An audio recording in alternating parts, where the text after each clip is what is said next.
Welcome back into the Rounding Third podcast, episode 182. Players getting traded like baseball cards. We got Nick. I'm Nick, and we have Harrison. How are we doing tonight, Harrison? Awesome. How are you doing, bud? Doing pretty good. We were on midweek last week and, covered the Max Fried stuff and all of that. Expected a little bit more to come down the pipe here, but nothing's really materialized. A couple of trades that we'll get into.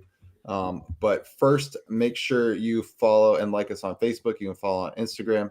You can subscribe on YouTube. You can also follow on Rumble now. And you can also listen on Spotify and Apple Podcasts or wherever you get your podcasts. All right. And again, last minute Christmas shopping. It can get done. It can get there before Christmas. Go on our Facebook page. You find the links to Dick's, MLB Shop, and Lids. It's a great way to support us. It's not an extra cost to you. You just go and buy what you want through our link, and we get a nice little kickback. So it's a great way to support us without us asking you guys directly for money. So please go do that. And we appreciate all of you that have used the link and done some shopping. We appreciate the fact that the community is hearing us and using those links. Yes, absolutely. All right, let's dive right in.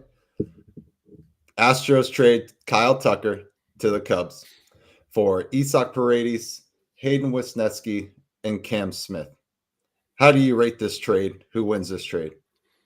I mean, honestly, if you get Kyle Tucker, I don't care who you trade, you win. I mean, the Astros, Isaac Paredes is a nice piece because they need some infield depth because obviously it seems like they're out on Bregman. Hayden Wesneski and Cam Smith, I think, are going to provide some, they're depth pieces. I think that's what the Astros looking for right now. They're looking for some depth and some options, and it gives them that. Guys who are believed to have relatively high ceilings that will, hopefully end up being valuable players for them. But in my opinion, Kyle Tucker is greater than Juan Soto because he can run, he can field. When it comes to hitting, he's about on the same spot. It's incredible what he can do, and him in Chicago will be amazing. Yeah, I do like this trade. Like you said, if you can get Kyle Tucker on your team, but the kind of downside to this is he said he's not willing to talk an extension. He wants to go to free agency. And I mean, with the money flying around the last few years, I don't blame the dude. Like you said, he is probably top 10 all-around baseball player in the league right now. He can do it all. He can run, field, just everything you just said. For 1 year, did the Cubs give up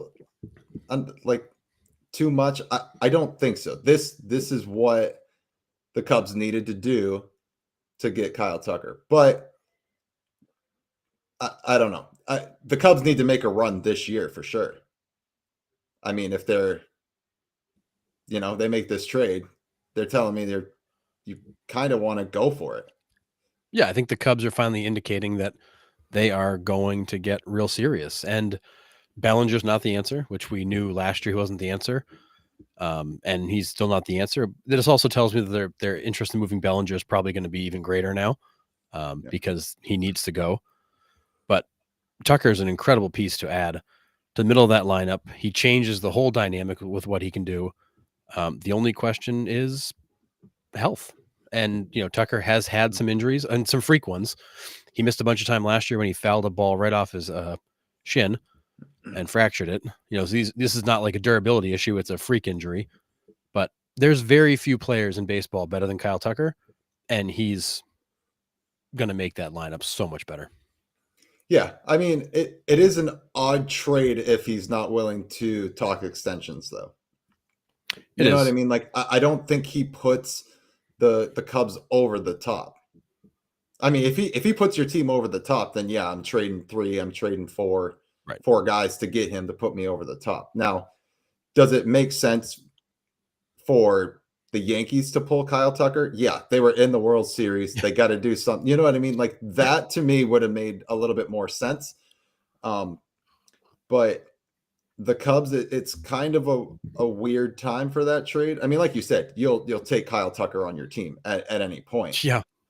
Yep. But I don't think the Cubs want to be in because that Central, as it's proven the last few years, other than the Brewers always somehow winning, is always sort of up for grabs. I mean, Cardinals aren't what they are. Reds are up and coming. The Mhm. Pirates are, well, I don't know. Um, and I don't know what the Brewers are going to be this year. You lost Adames. Are you going to get some pitching? I don't know. But it doesn't put the Cubs over the top. But again, it's a nice piece. I mean, I think Tucker completely changes that roster with what he can do both in the field on the bases and what he can do at the plate. I think he elevates the Cubs where they currently stand. They still have to pitch, and I mean, they've got arms. They still got to pitch, but what he does in that lineup, because they didn't give up anybody here offensively, so that lineup, whatever they had plus Tucker, that lineup is going to be tough to contend with. And the Brewers are getting worse. They've lost. Adames is gone. That's a huge blow to them in that offense. The Cubs right now might be the favorite in the Central based on this Tucker trade and what he offers to that lineup. You're going to have a tough time finding players that can make a bigger impact than Kyle Tucker. I agree, but I still don't think he leapfrogs a healthy Braves team, the Dodgers, the Padres, the Phillies if they're hot, the Mets possibly. I don't know if Kyle Tucker does that for you. No, I think he gives them the Central, and then they've got to go and fight with the bigger dogs. But I think for sure they are a significantly better team today than they were before. They still have a gauntlet in front of them to come out of the National League. That is for sure. And at some point the Brewers have to stop subtracting and hoping that it works. Yeah. It's Burns. Now it's Adames. How many more subtractions are you going to make and hope that somebody else can fill the hole before the equation doesn't work anymore? And I think the Brewers might be more exposed, although we say it every year. The Brewers might be more exposed this year than they have in the past. Although every time we think they're out, they're not. They have a lot of young talent on that team that's up and coming. Jackson Chourio is, burst onto the scene. Sal Frelick is young. The kid that won the Platinum, Bryce Terang. Yep. So, I mean, the Brewers are always going to be there. I'm done counting them out. I really am. So, but I don't think this gets the Cubs to where they want to go. I mean, there's still a lot of key free agents out there to be had. Yep. But we'll see what the Cubs do. Can they compete, in a league where it's run by big market teams? The free agency is run by big market teams. I don't know if the Cubs can, but we'll see. Yeah. I mean, this is a big step forward for them, but is it enough? Right. That National League is a freaking gauntlet. Yeah. So with me saying that, this has been one of the craziest, most active off seasons we've seen in a long time. So is the reason we're seeing these pieces move and trade, is it because the lower to mid-market teams can't afford the free agents? I think it is a combination of things. I think it's absolutely that. I think your mid-market teams like the Cubs are looking at the price of these guys going, nope. But we got a minor league system that's got some players in it. Let's see what we can turn those guys into. Same with the Red Sox. They looked around at the market and kind of went, we'll go trade for Garrett Crochet. We got plenty of prospects. And like we've said a million times, prospects look great until they get to the major league level and can't perform. Right. And how many of them come up and don't ever pan out? So do you want proven talent or potential talent? And that's a balancing act. Yeah. So I definitely think your middle market teams are like, we can't afford these guys. We got to build from another way and build from a strength we have, which is prospects. The second piece of it too, I think the team like the Red Sox who have the money, I think they're looking at the price of the free agents in the marketplace and going, we don't want to pay that. Right. The Red Sox were very open the other day. They just aren't comfortable paying Corbin Burns $40 million a year. There's no question of the talent. There's no question of the impact. But they just don't want to commit that much money to a single guy when they've got other needs to fill. Right. And I think we're reaching that point where these annual values and these contracts are hitting a breaking point where teams are like, I'm all set. Like I don't need, I don't have 40 million reasons to go get Corbin Burns. I just don't. Right. We're not there. We're not at that point. Yeah, if your team is, I would say, desperate, and like I said with the Kyle Tucker trade, it gets you over the hump, then yeah, I think you do it. If you have the income, you go ahead, you spend the $40 million a year to get Corbin Burns. Yep. But Corbin Burns on the Red Sox does not get the Red Sox past the Yankees. It doesn't get them to the World Series. I'm sorry, it doesn't. I love the Red Sox, but Corbin Burns won't get us there. We need too much help everywhere else. Bullpen, Well- second base still a hole. I mean, it's Well, here's a question for you, Nick. Do you think the Mets are a playoff team right now? a playoff team. Yes. So you think they're going to take a wild card or have Well, a shot in the East? Their rotation's a question mark, so maybe not right now. I don't Right think they're I don't think they're a playoff team. By But the they time, signed. But they signed Juan Soto. I get that. I do. I'm making your point for you. Like Right, but one there's player doesn't change a team that much. right. You don't have the starting pitching right now. Manaea went. Luis Severino signed with the A's. So I mean, those are two big arms that have been in your rotation last year to get you there. I mean, yes, you still have Kodai Senga. You have Diaz closing the back half, but we saw him, like, he was kind of exposed in the playoffs last year too. So right now, the Mets, no. But the Mets are far from done. Cohen has, indispensable income. He's just going to spend where he needs to. David Stearns came in a couple days ago and said they do not plan on signing any more significant contracts. That they're going to look for smaller. They're going to look for smaller moves. Now, maybe that's just him saying that to tamp down expectations, but I think, when you've got $51 million a year committed to a guy, yeah, that's a pretty significant commitment. And to throw another 40 million at a Burns and another 20 million at an Alonso, like, you could be over 100 million in just 3 players. Yeah. And you still got to build a whole team. That's the difference about baseball. Baseball is a 26-man roster, and you need all 26 guys. Yeah. This is not the NBA where you can run out 2 or 3 guys, and that's literally in some cases, one guy can change your whole team. Right. One guy in baseball, I don't care who you are, doesn't change a team that much. Yeah. Barry Bonds, one of the best players of all time. How many rings does he have? Because you can't win by yourself. You have to have an entire team. Yep. And it is maddening at times to listen to fans. They want their team to go sign everybody. It's like, well, you can't do that. And one guy, Mets fans think they're on the way to the World Series. I hate to tell you, but you're not right now. Unless you go find 2 or 3 solid starting pitchers, maybe a bullpen arm, and a first baseman, you guys are going to finish 3rd in the NL East. Maybe. Yeah. Because the Nationals are no joke either. Like, that's a young team on the rise. Yeah. So one player does not change things that much. And we've talked about this at last offseason at the trade deadline again. There are so many teams that they aren't one player away.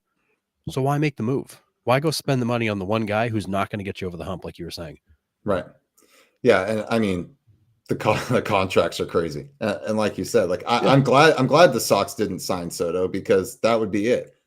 We need 1 or 2 more starters. You need a bullpen. You need another infielder. It is nuts. I don't, like I said, Corbin Burns doesn't get you over the hump. For one team, it might. Like, if Corbin Burns goes into the Yankees rotation, for instance, backs up Garrett Cole, they're significantly better. Yep. But that's a $40 million price tag, like you said. So yeah, I don't know. And for Corbin Burns may go win you 20 games, and a $20 million pitcher may go win you 17. You're paying $20 million for 3 extra wins. Like, it's the spread now has gotten so big, you just can't justify it. And teams are looking at it going, I'm not close enough where that one player moves the needle. And the Mets are a great example of that with Soto. That's not a playoff team right now, even with him. And my gut tells me that Soto contract is going to go down as a huge mistake for the New York Mets. Okay. Yeah. It's going to absolutely handcuff them for. And actually, I wouldn't be surprised if he opts out after 5 years. The Mets don't want to buy out the option, and they just let him go, and he starts over. Yeah, I mean, you think about it, like, as much as that was a nice win for the Mets, like, you can get 2 starters and a Santander or Teoscar Hernandez for the price of Soto, right? So that's 3 pieces that you could potentially add to your team, and not, for one. Yeah, for a guy who's not even the best overall player in baseball, like he might not Yeah. even be top 5. Yeah. I just But it's a tough one. I think that yeah. contract is an absolute friggin' anchor. Yeah. All right. So Devin Williams sent to the Yankees. We knew Devin Williams was possibly on the move, and he is. So he goes to New York for Nestor Cortez and prospect Caleb Durbin. Now, Yankees fans are happy that Cortez is gone, but not too happy about Durbin. He has some very big upside. They're kind of bummed about losing him, but you get a Devin Williams who's a premier closer in this game right now, which the Yankees need desperately. Then this is an easy trade for them. Yeah, and I will say, and Yankees fans may not like this, but I think Brian Cashman was a genius in how he hyped up Caleb Durbin, because Caleb Durbin is a 25-year-old, 5'6" infielder who's played 80 games at AAA. He's been in the minors for 4 years. He just got to AAA last season. He was not on their radar until Brian Cashman put him there. And I actually think that Durbin is a guy who's not going to pan out. He's going to be a mediocre or lower Major League Baseball player. And the Yankees just fleeced the Brewers by creating this narrative that Caleb Durbin was a great prospect. And Nestor Cortez is one of those guys who you don't care if he's on your team or not. Like, he doesn't bring you much. He's honestly, I think most Yankees fans are just annoyed by him. The goofy antics on the mound, the funny, the way he messed with his wind up to screw with batters. Like, I think Yankees fans were done with him. Yeah. And you got back Devin Williams, who's got the best ERA of any closer since 2022, who has one of the nastiest changeups you'll see. Only comes to you with 1 year. You got to either re-sign him or let him walk at 1 year, but you didn't give up anything. You gave up Nestor Cortez and an overinflated prospect in Caleb Durbin for Devin Williams. That's a great trade for the Yankees. I tip my cap to Brian Cashman for likely fleecing the Brewers here, but I don't think the Brewers care. They were determined to move Williams because they know they can't re-sign him. So you got to get something for him. Yeah. So I mean, unlike the Red Sox, who let Xander Bogaerts walk for nothing, at least they got something for Devin Williams before he walked out of town. Right. I still can't get over that one, but I mean, I'll never understand it. No, but the Padres are already ready to ditch Xander Bogaerts and his contract. He is available with like 9 years left on that horrendous contract. No thanks. But yeah, I mean, this was a piece the Yankees need. I mean, they needed to solidify their bullpen. Clay Holmes, obviously gone to New York, the other New York, but he, imploded in the playoffs, and even mid-season took him out of the closer role. So they've been searching for a closer for quite a while now. So this is a good move for them. Yeah, and this lets you put Weaver into the 7th or 8th, Williams in the 9th. It stabilizes that bullpen.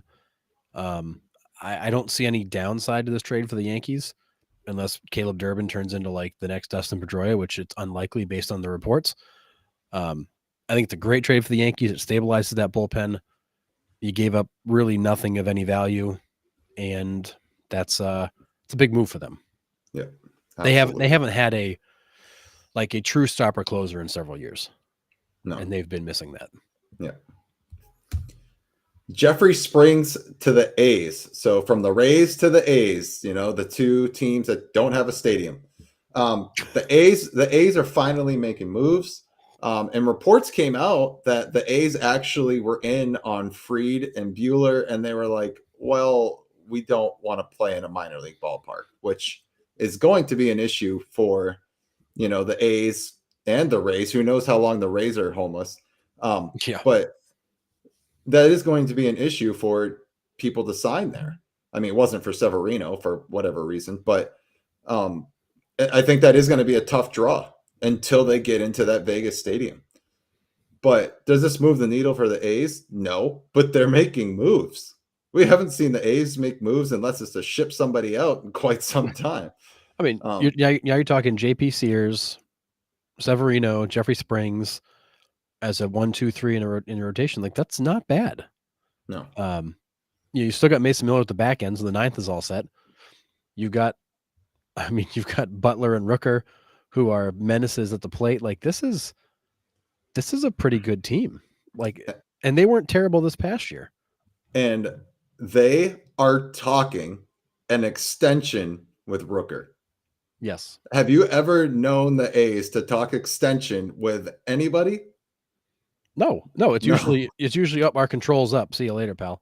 Yeah. But like as we said, the minute they got out of Oakland, Fisher was going to spend money because he wants to win.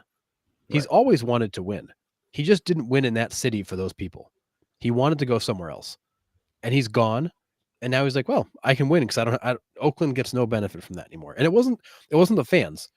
It was the city councilors. It was the media. Like he was so tired of that group of people. Same thing, same issue the Raiders had, same issue the Golden State Warriors had. They just got tired of dealing with that group. And I think Fisher's like, good, I'm gone. I'm going to go spend money. And this team's not going to be terrible anymore because he's got the money. He always had it. And I think he wants a semi-contender by the time he hits Vegas or wherever they end up. I'm still not convinced they go there. And I have to believe that was part of his deal with Vegas was committing to building a team that was going to be good by the time they got there. Yeah. Because there's no way Vegas is going to plop in all that money for that shit show. Yeah, I agree. So staying with the A's, though, a lot of things have kind of come out about them. And the reason they're spending is because they want to get the full allotment of revenue sharing. Now, they have to do that in order to avoid a grievance from the MLBPA because they haven't in, I can't even tell you how many years. So the MLBPA came out and was like, hey, you have to spend this amount of money or it's going to cost you. Now, that screams to me like that's technically what we've been screaming for is like a salary floor. So there is sort of something in place or the MLBPA wouldn't be saying anything about it, correct? I mean, it's not a 1-to-1 like that allotment. If you're like, at 100% versus 150, it's not like you lose 50%, you lose it like ratchets down. Right. But in theory, it is certainly an incentive to at least invest enough to justify your revenue share. But at the same time, like Jeff Fisher was so determined to lose in Oakland, he's been giving up his revenue share money for the last several years to not compete.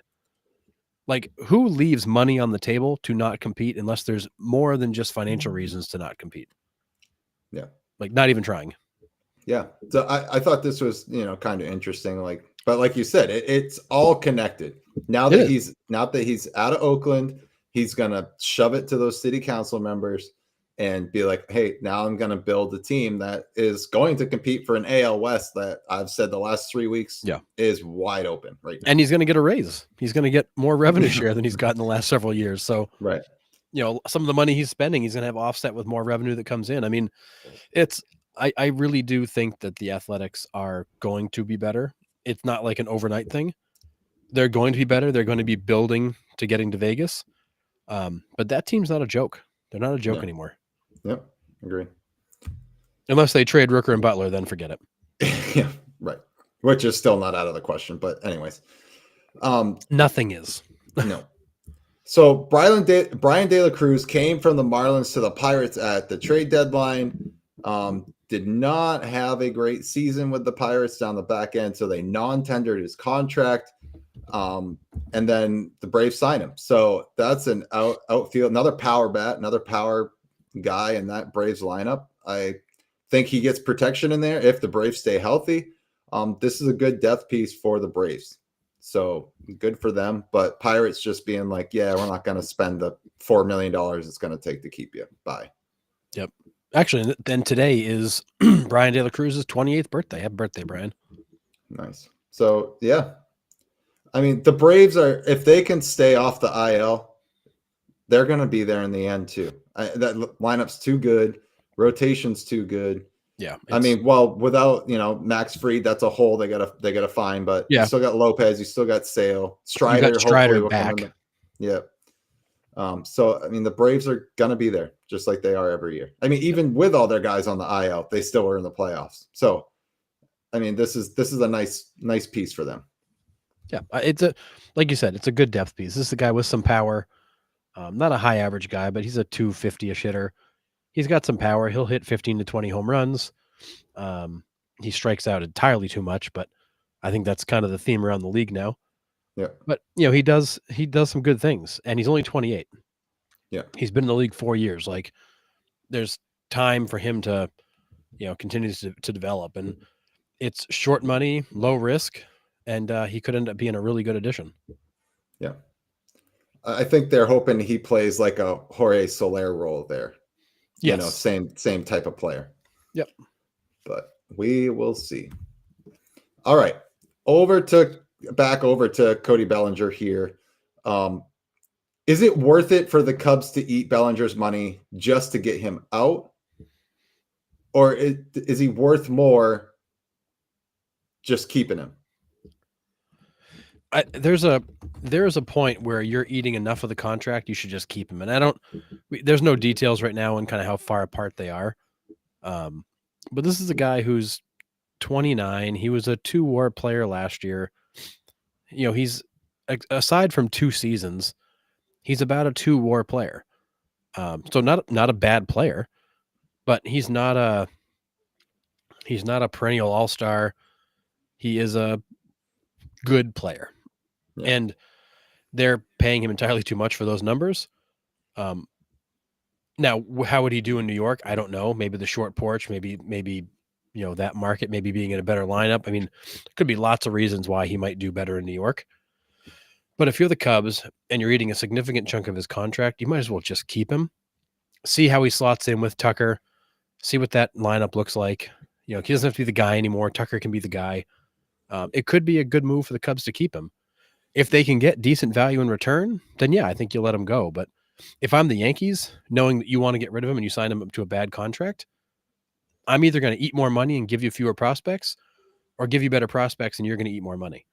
But I'm not doing both. I'm not going to give you good players and take on the whole contract. So right, the Cubs have to kind of balance the how much can we get versus what's the price, and that might be a spot that's it's trouble because that contract sucks. It's terrible. It's really bad. If you get Cody Bellinger of 2 years ago, then it's not so bad. Cody Bellinger of last year, where he hit 266 with 18 and 78, those aren't bad numbers, but they're not what, $27 million a year. What's he at? Yeah, it's something up around there. Yeah, it's like, that's not where you want to be. No. But again, 29 years old, he's still arguably just coming into his prime, and he's got the skills. He just can't put it together consistently. Yeah. I mean, maddening. The Yankees are desperate enough for a first baseman.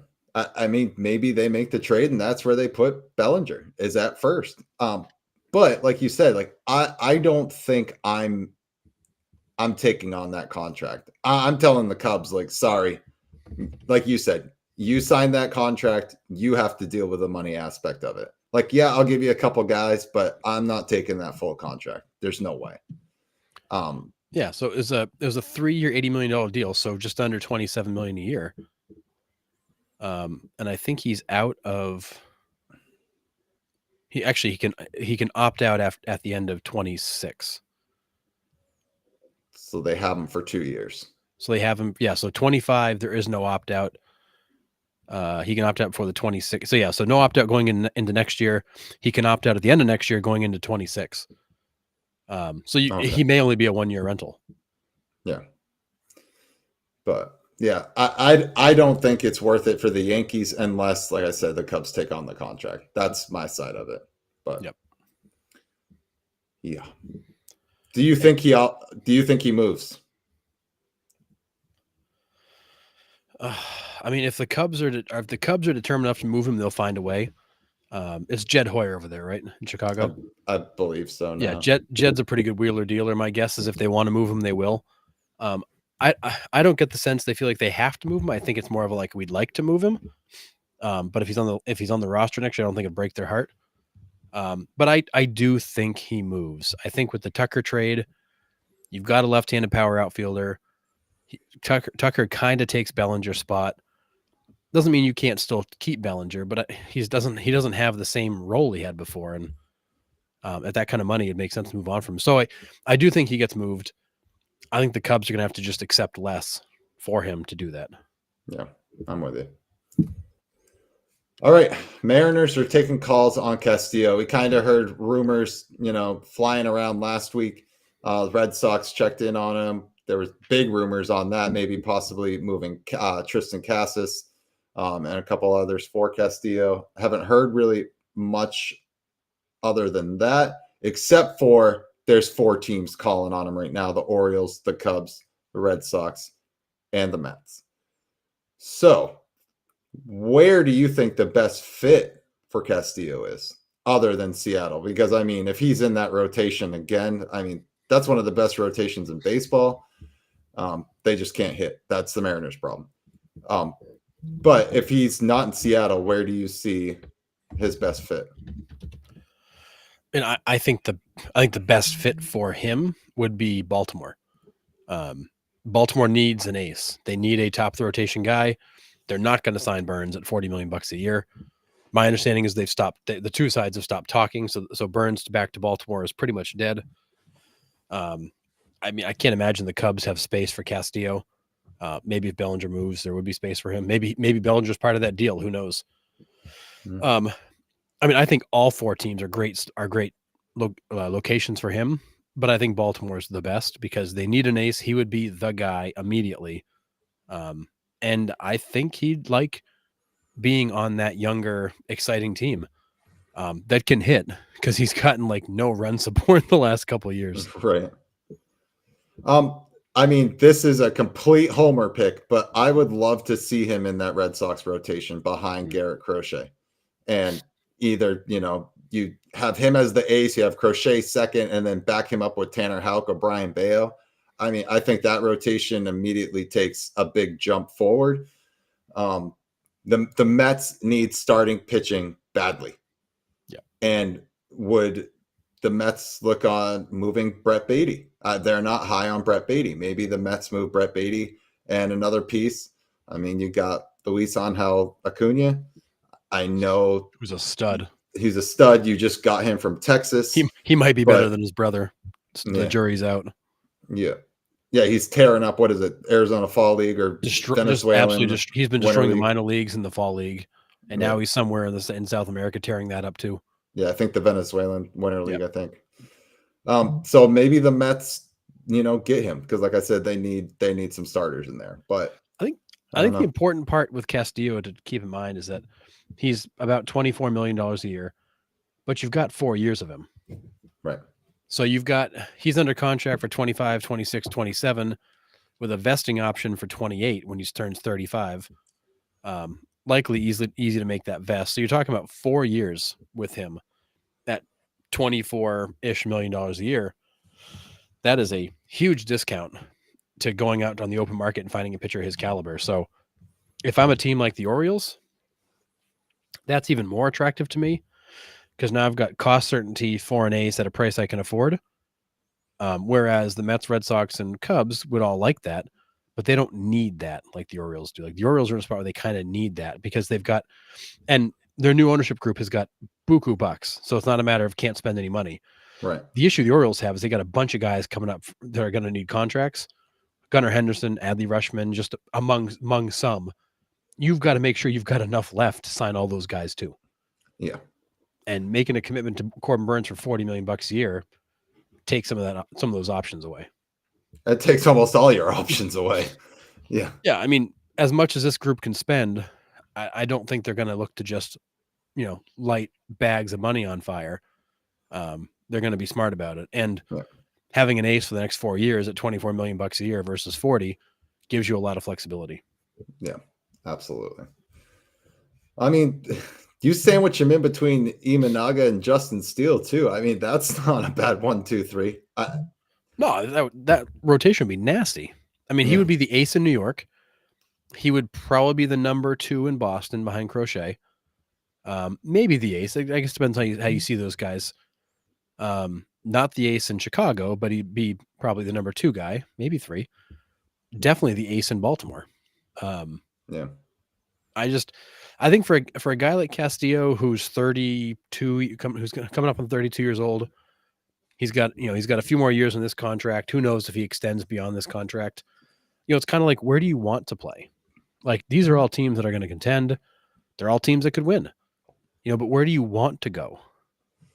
Yeah, but I think it's also the Mariners being like, we need hitters. So if you're not, so bad, if you're not giving me the right package back to at least get one run a game on the board from the guys that are going up and throwing up goose eggs every inning, then I'm not trading Castillo. Like, I need a Tristan Casas back, and then maybe a Roman Anthony if I'm going from the Red Sox. I need an Acuna from the Mets. I need, you know what I mean? Like, I need bats badly now. And if you're not going to give me bats, I'm not interested. Well, I think where the Mariners are trapped a little bit is they don't just need bats. They need like major league ready bats. Right. Like, Acuna is a great piece, but like, is he going to be on the roster next year? Probably not. Probably a year away. Whereas if you call the Red Sox and get a guy like Casas included in a deal, well, he's going to hit for you right away, and he might be the best hitter on your team right away. You call on a Roman Anthony, and he's probably still a year away. But he's a hell of a piece to have coming down the pipeline. And then you got the Orioles, who have a bazillion hitters at AAA that are all probably major league ready. They just don't have a spot. Right. So you can kind of take your pick. So it's, the Mariners so desperately need offense. It's not even funny. They're not going to spend on it. They got to use him as a trade chip to get it. I think the team that can offer them the best package of major league ready talent is probably the Red Sox, with the Orioles right behind them. And I can even see a situation where the Red Sox trade like a Casas and throw in like a Yoshida, like, hey, just take this for us, please. Right. And maybe they can pick up a few bats. The Mets don't really have anybody at the major league level they can give you. And Brett Baty, I don't think, is a super attractive offering. No. The Cubs, unless you're going to throw Bellinger in there, Nico Horner. But I mean, I think the best package of prospects is likely going to come from the Red Sox, followed by the Orioles. Yeah, I'm with you there for sure. All right. Alex Bregman latest. The guy who was supposed to be signed like a week ago. Yeah. News came out last week. It's like Bregman's ready to sign, and then it's been crickets. So Astros still want to bring him back despite the Tucker trade. But Yankees, Red Sox, Mets, and Tigers still in the mix. I heard somebody today say they believe the Tigers are now the favorite, and are making a very aggressive pursuit of him all of a sudden, which that'd be amazing.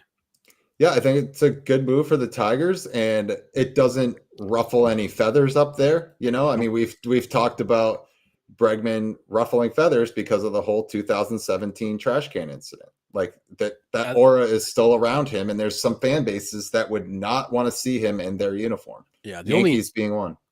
Only problem in Detroit is because of that cold weather, a lot of the trash cans are plastic, not metal. They don't make the same sound. Anyways. Yeah. I don't know. I'm lost on this one. I really am. Like I said, it's been just crickets. I haven't heard anything like in a week or so. So I have no idea at this point where they're going. I don't know where the Astros are going, because I think they're still kind of listening on Framber Valdez, which would get you a pretty big package back. I mean, Framber Valdez is the definition of consistency. And he can pitch anywhere. He's a ground ball strike throwing machine. Like, it doesn't matter the ballpark, doesn't matter the weather. That guy would be successful in Colorado. Yeah. You just can't elevate the ball against him. Right.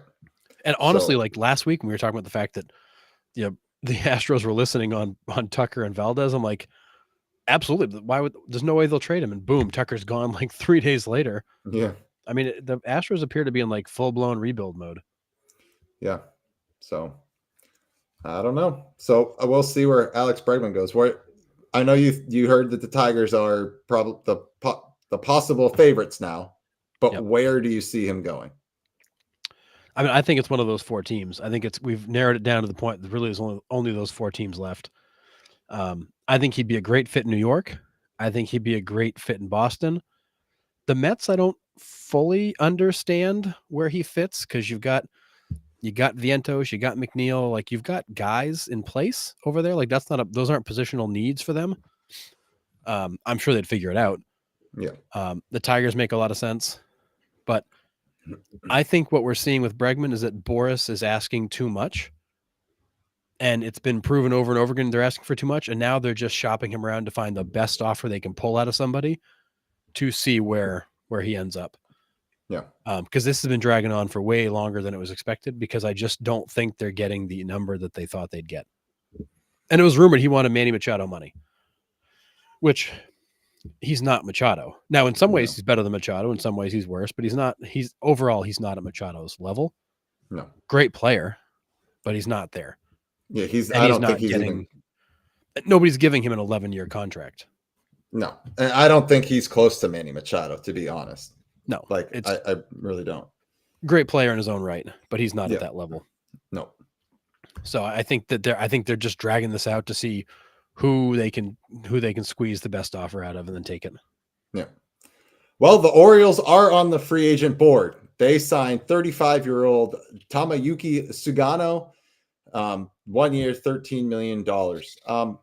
I mean, 1.7 ERA and 156 innings in the NPB last year. But he's 35 years old.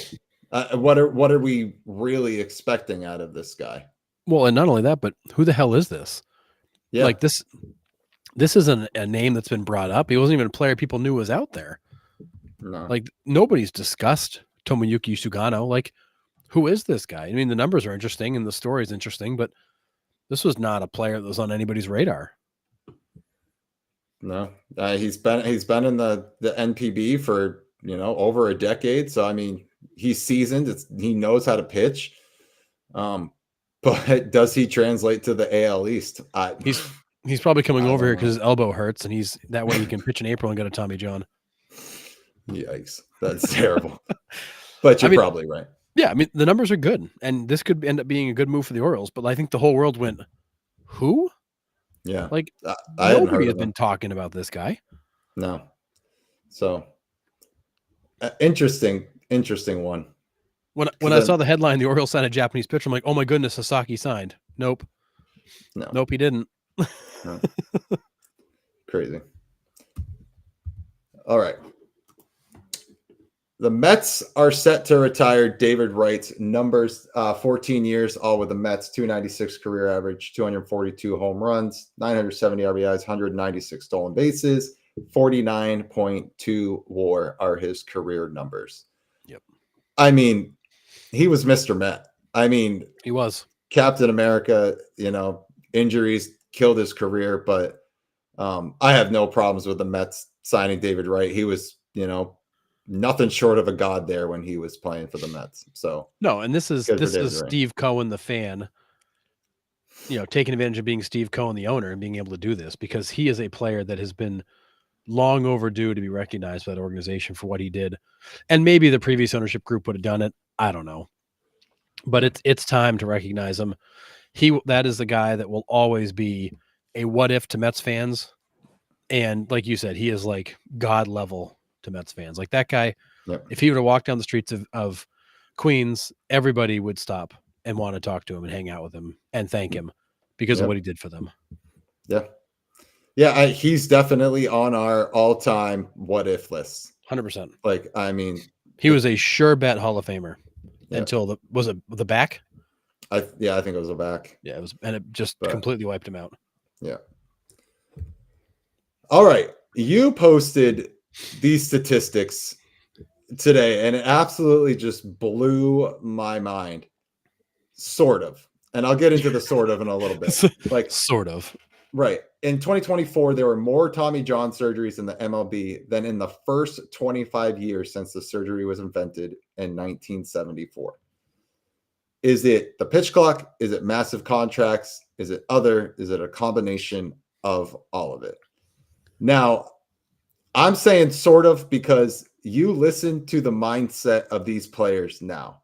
Like I've listened to Tyler Glasnow talk on Talking Baseball, and he just says, listen, I'm going to go out there and throw max effort and try to strike out as many guys as I can because that gets me the most amount of money. If it costs me a year on the shelf, it costs me a year on the shelf. So the mindset's completely changed. Like these guys aren't pitching anymore. They're throwing as hard as they can every single time. You know, gone are the days of the artists like Martinez and Maddox. And I mean, yes, you still had guys that were blow you away stuff. Randy Johnson, Nolan Ryan. You still had those guys like that. But everybody is like that now. There aren't any, you know, many Kyle Hendricks in the league anymore that are throwing low 90s. Jamie Moyer, who couldn't break glass. Right. Like those guys aren't around anymore. Everybody throws triple digits. Everybody has 19 inches of lateral movement on all their pitches. Like, so what is it? Is it the pitch clock because these guys are made to rapid fire? Is it the massive contracts that knowing these high strikeouts, high velocity stuff's going to get me paid? Or is it both? I think it's all of the above. I think that the pitch clock is making these guys work faster. So they're getting a little more tired during a long inning. So their mechanics get a little sloppy. Because what you'll see from pitchers when they start to get tired, the location starts to go because the mechanics get sloppy. Mm-hmm. And that's true with the guys in the middle of a 25 pitch inning or he's 100 pitches into a start. And that's why most teams kind of have that set number of pitches they don't want to let you get beyond. Because they know that, like, you know, pitches 90 through 105 are going to be like a B when it comes to your mechanics. But after 105, you'd fall to a C, and that raises your chance of injury by 20%. Like, they know these numbers. Right. So I think it's a combination of all the above. I think that the pitch clock, making guys work faster, making them tired faster, making their mechanics sloppy is part of it. I think it is the nature of the game right now where it is all about velocity, and hitters are so damn good that the only weapon you've got is speed. Because these guys will hit, like you said, you know, they'll time up a bullet. You know, the only weapon you've got right now is speed. And you have to just blow it past guys. And there's enough guys you can do that with that it works. And then I think it's the contracts. You know, guys that throw 88 miles an hour don't get paid. Right. Guys that throw 95, a lot of strikeouts, get paid. And Glasnow hit it right on the head. Like, I don't get paid based on innings pitched and all that. I get paid based on velocity, strikeouts, ERA. Like, that's what people care about. It's not about how many innings I threw or how healthy I am. I get paid for, you know, the headlines. And I think that's where we're at with baseball. Yeah, I mean, it's just tough, right? I mean, we're preseason predictions. We're going through Cy Young, you know, award predictions, and I'm like Spencer Strider. You know, like that's my pick. Bang, first week out, Tommy John. I mean, all these guys have just gone through it, and yes, it is like an oil change now, but it's still a year and a half recovery time. Yep. You know, Felix Bautista, one of the premier closers in the game, gone. Tommy John. I mean, it's tough. It's tough to watch as a fan. Like, you want to see these guys go out and dominate. I love to watch guys throw 100 with a 95 mile an hour slider. Like, it's gross. It's fun to watch. But like, at what cost? Like, now I've cost my team pretty big because I'm out for a year and a half. I do think there's two other factors to this. I think one is the baseball. I think as they continue to make that baseball, you know, harder to throw, these guys are gripping it tighter. They're trying to get spin rates up. And when you think about like the squeezing action on a baseball, those fingers, like that wears on your forearm, which comes into your elbow. I think that's why you're seeing all the UCL issues, is because of the way they squeeze the ball.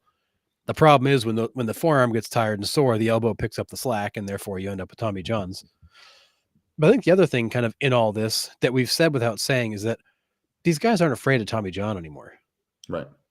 Like, there was a day back in, like, you know, early 2000s where like pitchers were genuinely afraid of Tommy John. Like, if you heard a guy needed Tommy John, you're like, oh my God, like that's such a big deal. And now it's like, well, I'll be back in 15 months. My arm will be good as new for 5 more. I mean, hell, Shohei's had 2 of them.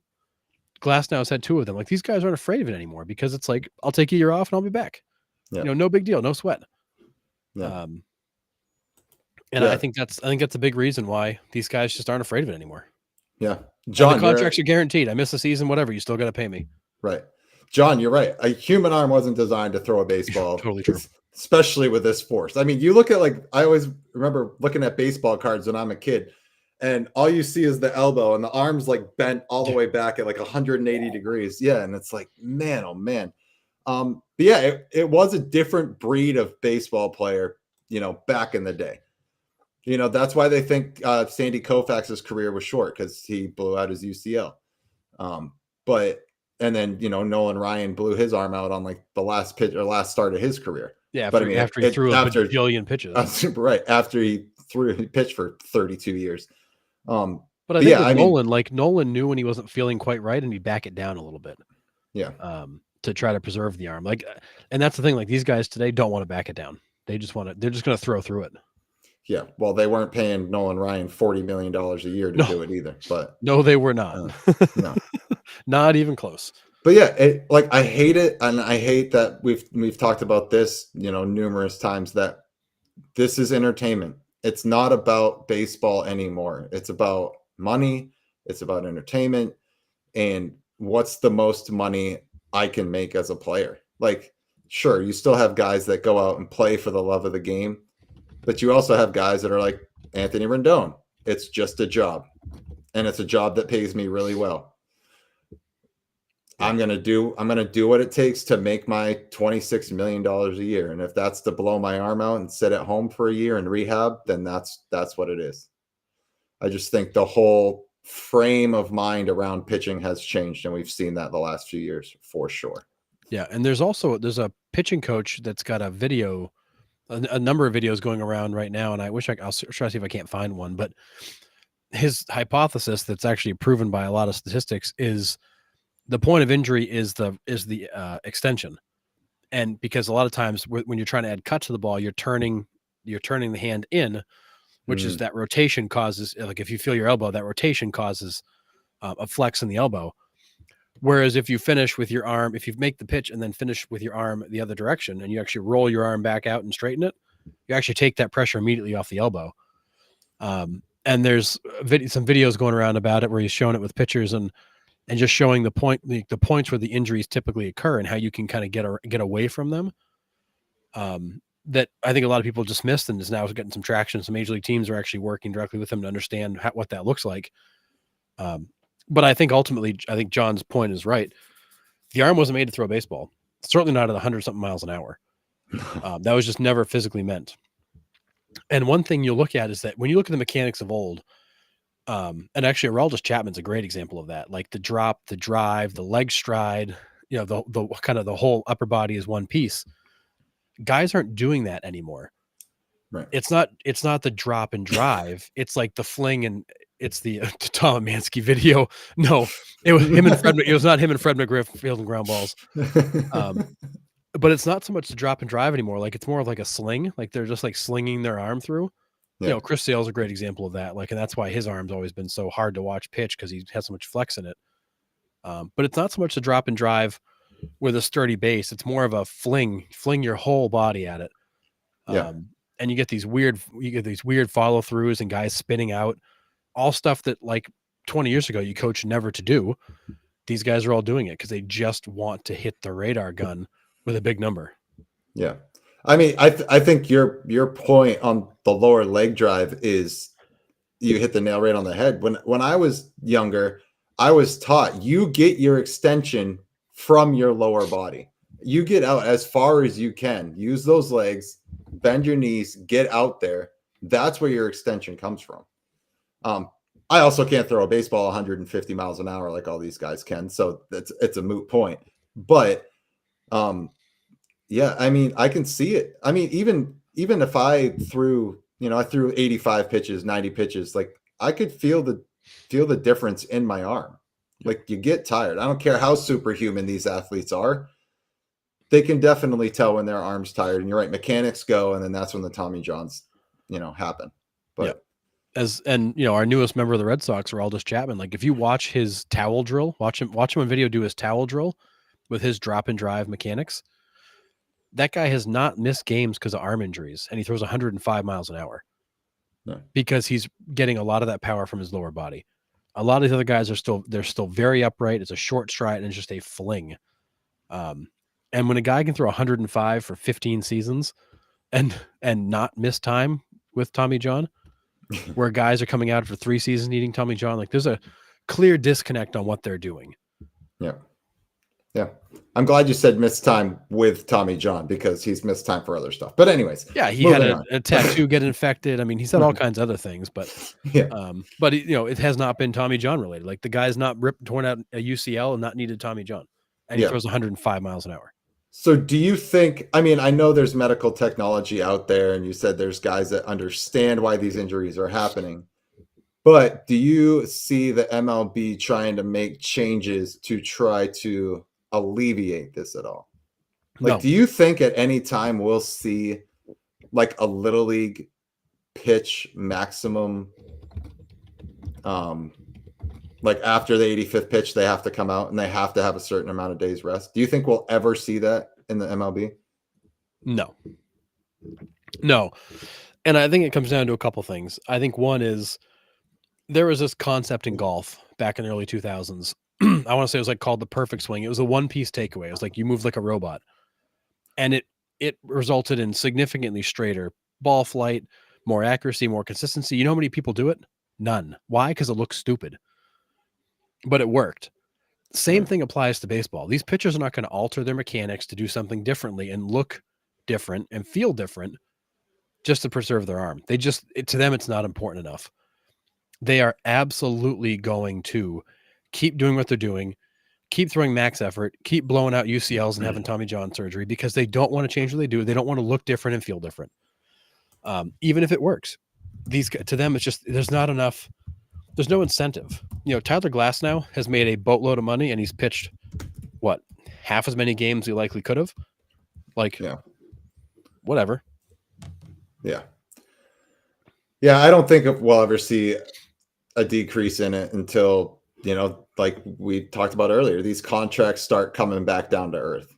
I mean, as long as there's money out there to be had, these guys are going to go max effort all the time. And we're just going to see elbows blown out on the fields.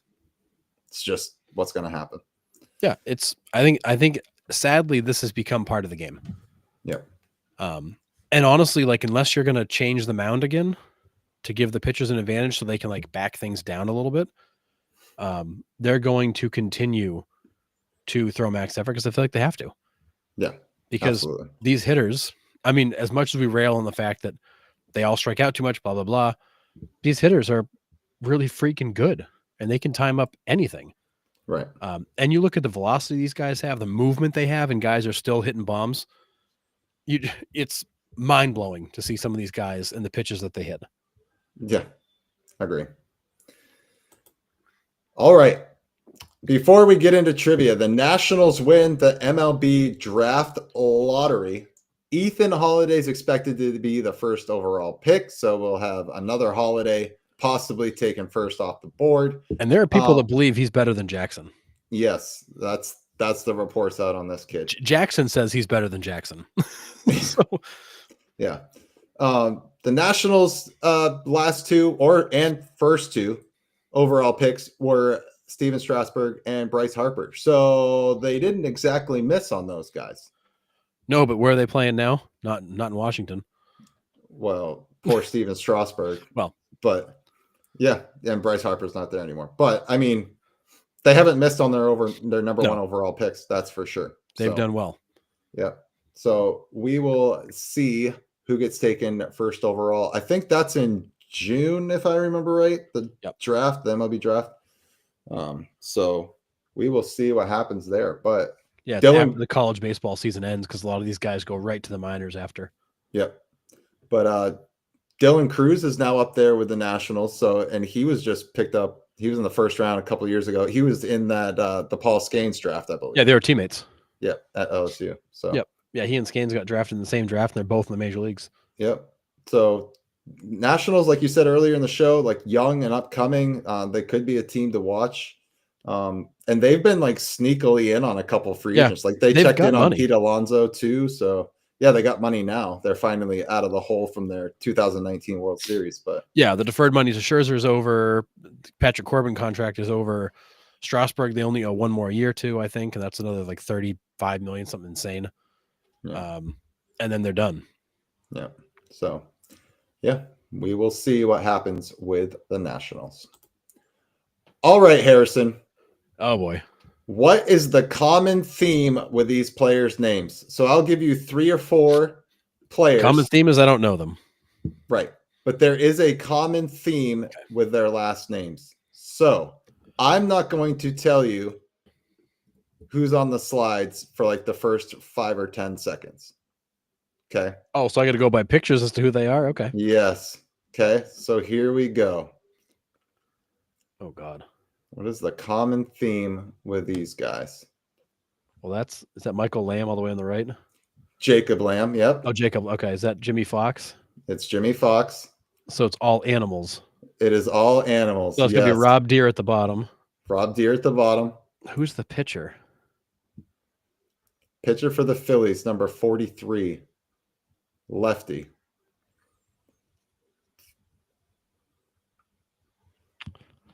Rob Deere's probably the best pull I got there. So that is Randy Wolf. Oh, Randy Wolf. I used to love Randy Wolf. Yes, Randy Wolf, Jimmy Fox, Jake Lamb, Rob Deere. Yes. Good. Nice. All right. How about this next one? So is that Gloss? Not Gloss. It's hard to see. Outfielder in that time.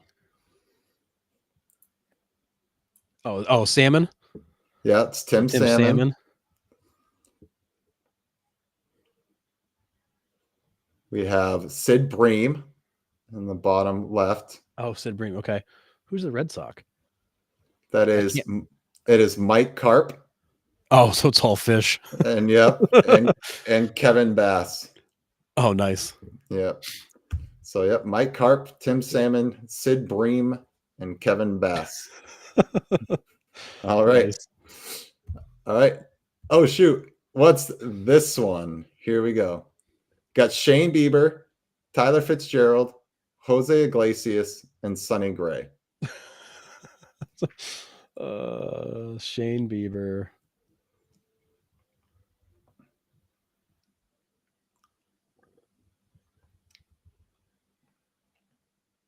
You can help in the chat if you know this one. Wow. This one might be a little bit tougher. I mean, if Iglesias in there, does it have something to do with music? Since he's a rapper or whatever he is now. It does. So Bieber. Oh, Justin Bieber. Yeah. Yep. So it's Justin Bieber, Ella Fitzgerald, Enrique Iglesias, and Macy Gray. Haven't heard the name Enrique Iglesias in a while. Yeah, you're welcome. Macy Gray. That song was so obnoxious with her high pitched. I try to say goodbye. And oh my God. Okay. And moving on. Yep. That's Shane Bieber. Yep. All right. What is the common theme in their names? So we have John Birdie, Harvey Shank, and Hunter Green. It's all golf. Yeah, it's all golf terms. Nice. Yep. All golf terms. John Birdie. Obviously, Birdie spelt differently, but yep. I used to know the word birdie a lot more than I knew shank, but no, I know shank a lot more now. Oh, for sure. All right. What is the common what kids theme? will do? They ruin your golf game first. For sure. What is the common theme with these guys here? So is that Eckersley? Not Eckersley. Is that Catfish? Nope. Who the hell's the pitcher with the crazy hair? He's got a crazy mustache too. Oh, is it Raleigh Fingers? Raleigh Fingers. Okay.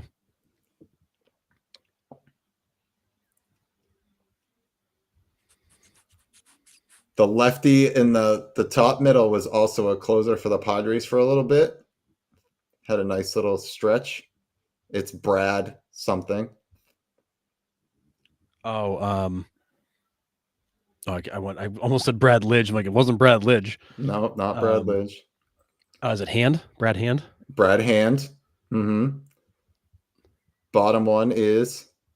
I can't see it well enough. It's Tony Armas. Oh, it's all arm and hand body parts. Yeah, it's all body parts. So the guy on the far right is Heine Manouche. Oh, jeez. So yes, Tiny. Heine Manouche. Yes, so all body parts. Oh man. And Brad Hand. Wow. Yep, and Tony Armas has 4 body parts in his one name: toe, knee, arm, ass. That's right. So, That's right. yep, It's all body parts. he's all body parts. So, yep, there's that one. All right, what is the common theme in these 3 players' name? Is that JT Snow to the right? JT Snow to the right, Okay. Oh, is that David Freeze in the middle? David Freeze in the middle. So who is on the left? Oh, is that Reigns? Nope. It Oh, is a switch. It is a switch hitter. He was the hitting coach for the Yankees for a little bit. Oh, is it Chili Davis? Chili Davis. So it's all related to cold. Yes, yeah, cold weather terms. Chili Davis, David Freeze, and JT Snow. Nice. Good. Yep. All right. What is the common theme in their names? All right. So we got Bud Black. We've got, is that Vida Blue at the top? Yes, sir. The Astro is Hunter. Is it Brown? Yep. Who? Oh, is that Hunter Green again? Hunter Green again. So, and who? I mean, they're all colors.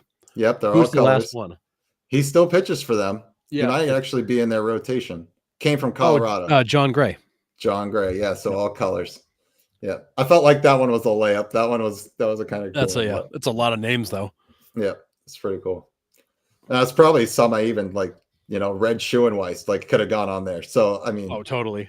Yeah, but I was running out of space to put pictures. So, all right, what is the common theme for this one?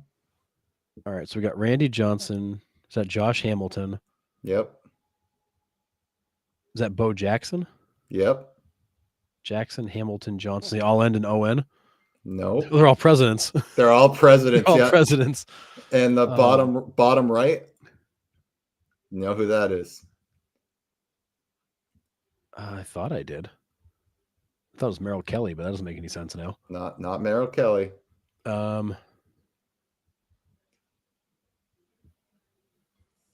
You should have used Edwin Jackson. I should have put him in 20 different uniforms. I had Bo Jackson. So this is JFK. So Kennedy. Oh, Ian, is it Ian Kennedy? It is Ian Kennedy. Yep. So all presidents there. Nice. Good job. Kind of forgot about Ian Kennedy. Next one. What is the common theme here? This might be a tougher one. Maybe. Oh boy. All right. So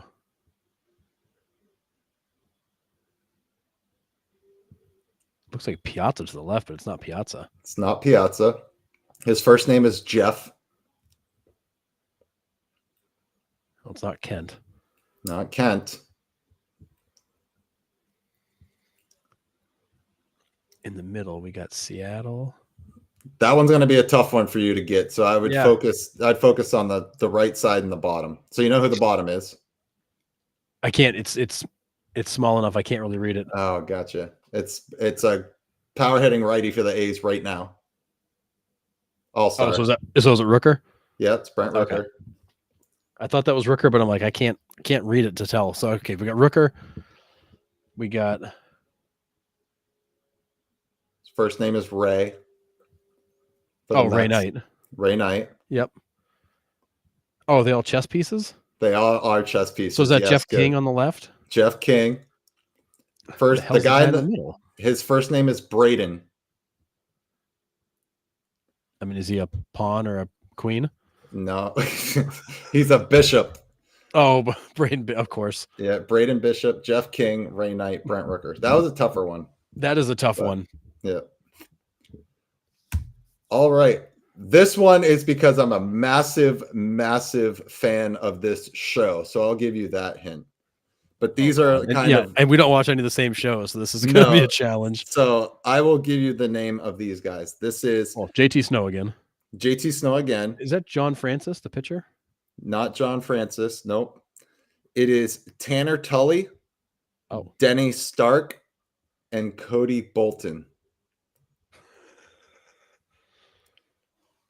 I mean, the only thing I got is Snow, and I feel like that's Game of Thrones. It is Game of Thrones. I don't know yes. who any of the other guys represent. Yep. Good. Yeah, it is Game of Thrones. I am in the middle of watching this show for the 20th time, so it's a milestone for me. I have watched it 0 times. I've watched 0 Oh. episodes for 0 minutes. Oh my god, man. It I is know. easily my favorite show. But yes, Game of Thrones characters. I've been told I Good. should watch it. I haven't. Yep. Just stop after season 6. All right. Okay, good to know. Next one. What is the common theme in their names here? Oh, goodness. So is that Lake on the left? It is Lake on the left. What's his first name? Junior. Junior. Thank you. I kept wanting to say like Jeff or something like that, but I can't. That doesn't work. Yep.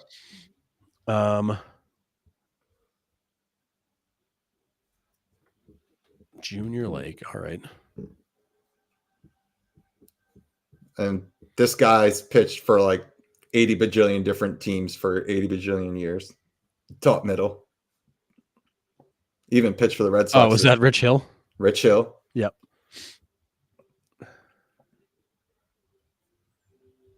I can't see. Who's the guy on the right? It's Jake something. Is it like pond? Or is that Jake Cave? It is Jake Cave. Yep. Yep. And I can't read the pitcher's name. It's Josh Fields. Oh, Fields. Okay. So they're all things you'd find on the map. They're all I'll topography. take it. Yeah, landforms. So Junior Lake, Rich Hill, Jake Cave, Josh Fields. And we can also swap in Dick Mountain and cover another form. Exactly. Yeah. All right.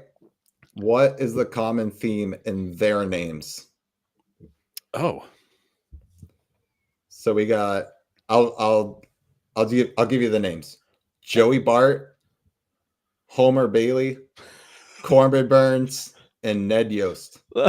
So it's the Simpsons. Yes, it's Simpsons character. Yep. Joey Bart, Homer Bailey, Ned Yost, Corbin Burns. Good. This is the last one I got for you. Is that Dimitri Young? It is Dimitri Young. Is that Eddie Murray? It is Eddie Murray. That's not Blackman. Who is that in the Rockies? It is a speedy center fielder for them right now, I believe. Not McMahon. Brendan. Yeah. Is that Doyle? Not Doyle. That's Brenton Doyle. Oh, Maybe Brenton, he plays. that's right. Maybe he plays infield then. I think this guy might play infield. It's Brendan.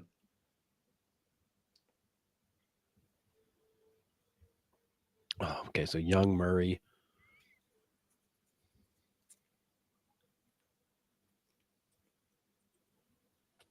The guy in the top left is Lance something. It's not Berkman. I was gonna say not Berkman. I can't see his name. It's Lance Nix, and it's Brendan Rogers.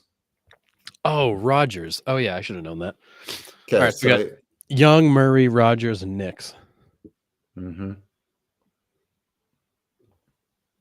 Anybody in the chat know this one?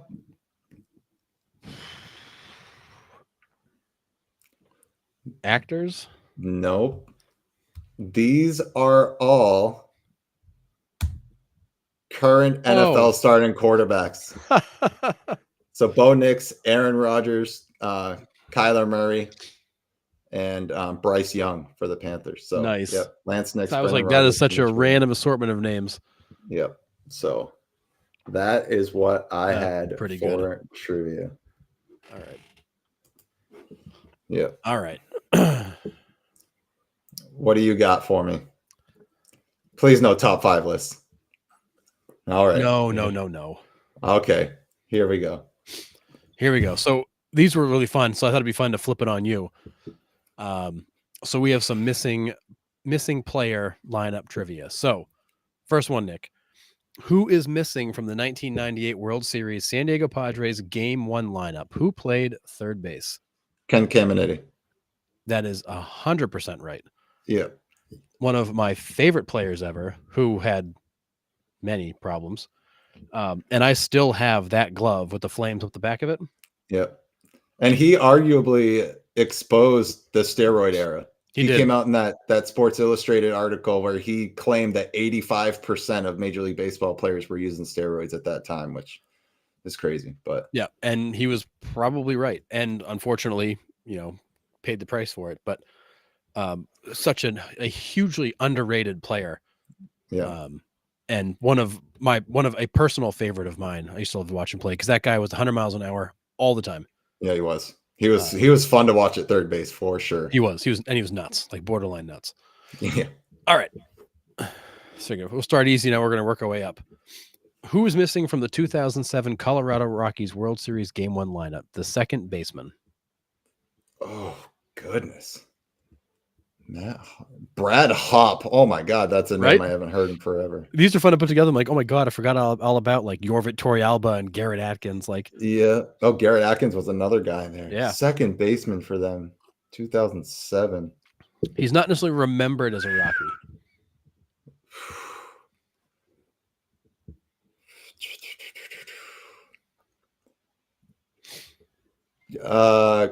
Chris Gomez. No, good guess. I think he was for the Blue Jays, I think, at that time. Yeah.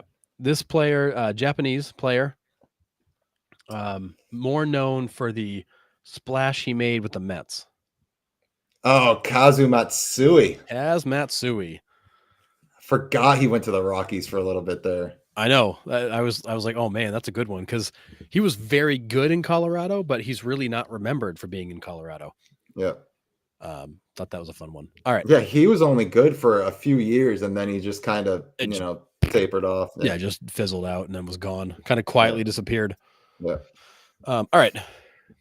So, who's missing from the 2011 St. Louis Cardinals World Series Game 1 lineup? The shortstop. No, not Royce Clayton. That's way too old. David Eckstein. No. God, they're shortstop and Rafael Furcal. Oh, nice pull. Rafael Furcal. Not another guy who's really remembered more as a Brave. Yeah. But was very good in St. Louis. Yep. Yeah, Rafael Furcal. I always forget he was a Cardinal. Like definitely Braves, and then that little stint with the Dodgers is kind of all I really remember. Yep. And then forgot he went there.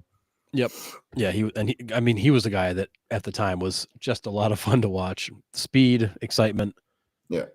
And sometimes a bit of a train wreck in the outfield and infield. Yeah, and that whole like generation of shortstops, like him, Jose Reyes, like that whole like section there. Jimmy Rollins was in there. Like they were good. They were fun to watch. They were. It was lots of speed, guys that did a lot of different things. Furcal would bunt and slap the ball and just drive you crazy. Yeah. All right. Who's missing from the 2014 San Francisco Giants World Series Game 1 lineup? The right fielder. I feel like this one you're going to get. I feel like this one I'm going to get. I feel like this one seems hard until you think about it. Brandon Bell, Posey, Panic. It's not Peterson. It's not Michael Morse. It's not. Michael Morse is a good name. Yeah, he was a left fielder. Yep. I think I used him on you a few weeks back. I think you did. Right fielder. Why am I blanking on this one? Pretty well-known guy. A bit of a nut. Carl Everett. No, not that kind of nuts. This guy was just a little wild. He wasn't like certifiably insane. One of the most unorthodox swings you'll ever see, like a total hands hitter. Would hit bad balls, would chase all kinds of stuff. I mean, and he was on MLB Network for a little bit. He still pops around the media circuit.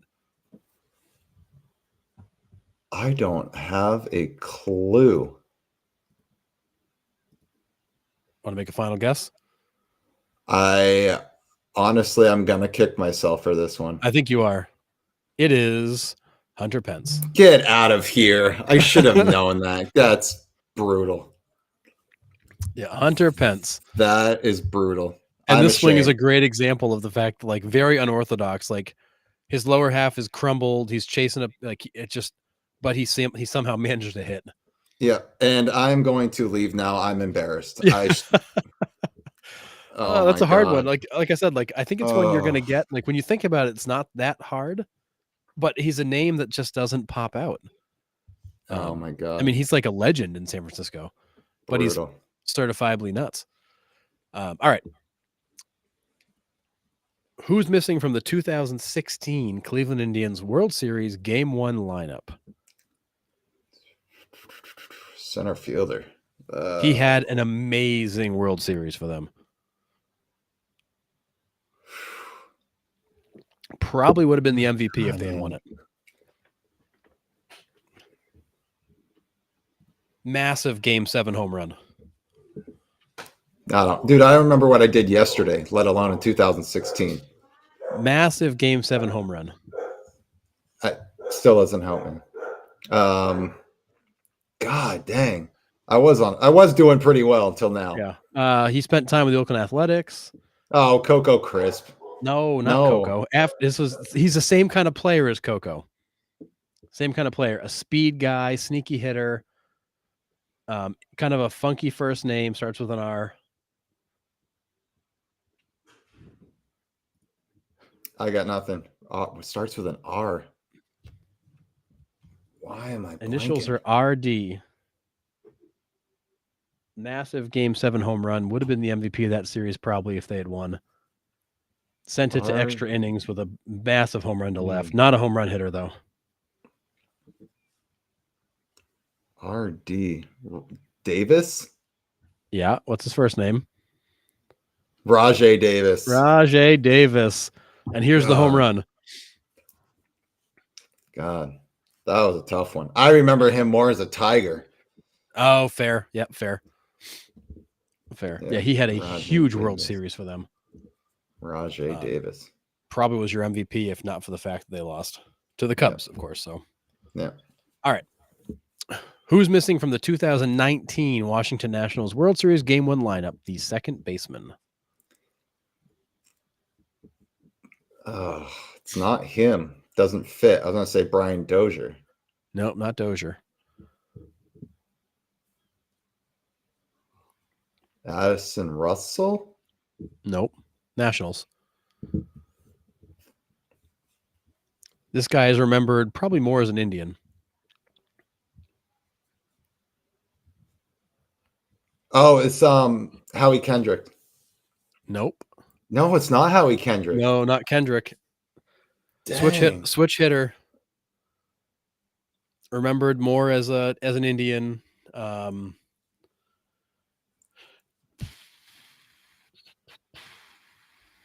Had some famous, like, kind of played some games with Adrian Beltre at second base. Some kind of famous clips of the two of them fooling around.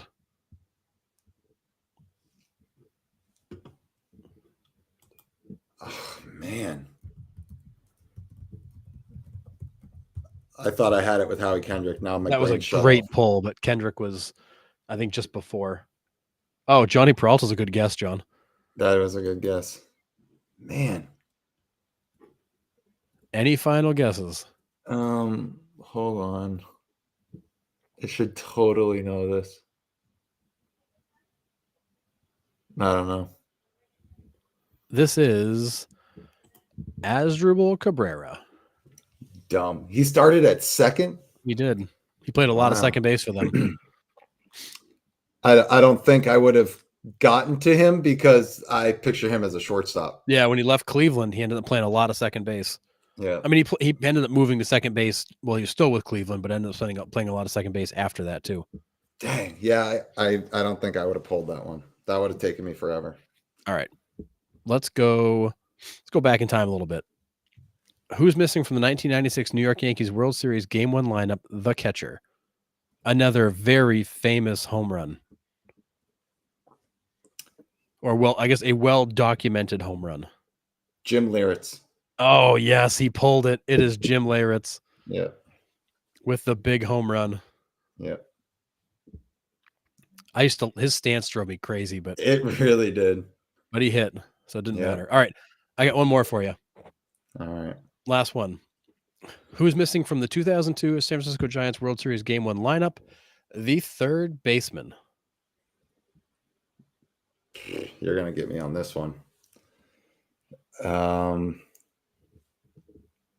I get some. You'll get him in a second. I got a good hint for you. like all I can think is Matt Williams. It's not him. No, after Matt. Yeah, Matt Williams was in, I think, Arizona at that point. This guy was known for his time with the Reds, and also was a recent manager who we talked a lot about this year.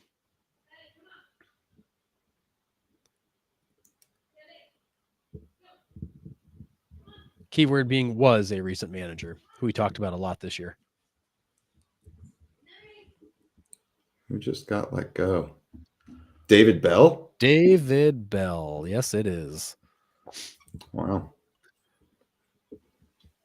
Dang. David Bell. Nice job on those, Harrison. Those are I know. a couple of them were tough. Well, I can't make them all easy for you, but no. Edgardo Alfonso was a good guess on that one too. Yeah, Alfonso's a good guess too. Like a couple of those, like Hunter Pence, I was like, I think he'll get Hunter Pence. Cabrera to me was kind of a coin flip. I remember him with the Nationals because he was pretty big for them, but a lot of people just don't think of him with the Nationals. So yeah, I think of Brian Dozier in that second base hole for the Nationals. I don't think of Kendrick was a great guess. Dozier, I mean, there was a lot of well-known second basemen, and Cabrera was just kind of there at the right time. So, and Howie Kendrick went on a tear during the World Series there, so that's why he's kind of stuck out to me. And then Brian Dozier was steady for them, so that's why. Yeah, and the hard part is like when you look at Cabrera was only in Washington for a season and a half. He got traded there in 2019 from the Rangers, played there in 2020, and then was off to Arizona. Yeah. So he was just there at the right time. Yeah, absolutely. But like you look back like his days in Cleveland, and he was like really, really good in Cleveland. Yeah, one of my favorite defensive plays ever is that one deflected off the pitcher. He bare hands on his knees and throws it behind his back to start the double play. It's like crazy. Yeah, he had really good moments.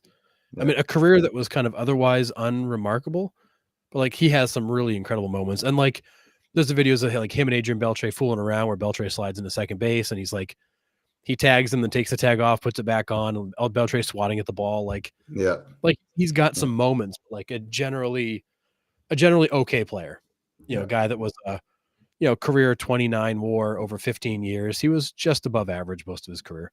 Yeah. Yeah. But he was another one of those shortstops that was fun to watch defensively. Like he was a shortstop through 2017. So really 10 years as a shortstop. Then he switched and played primarily second, a little bit of third after that. Yeah. Nice. Yeah.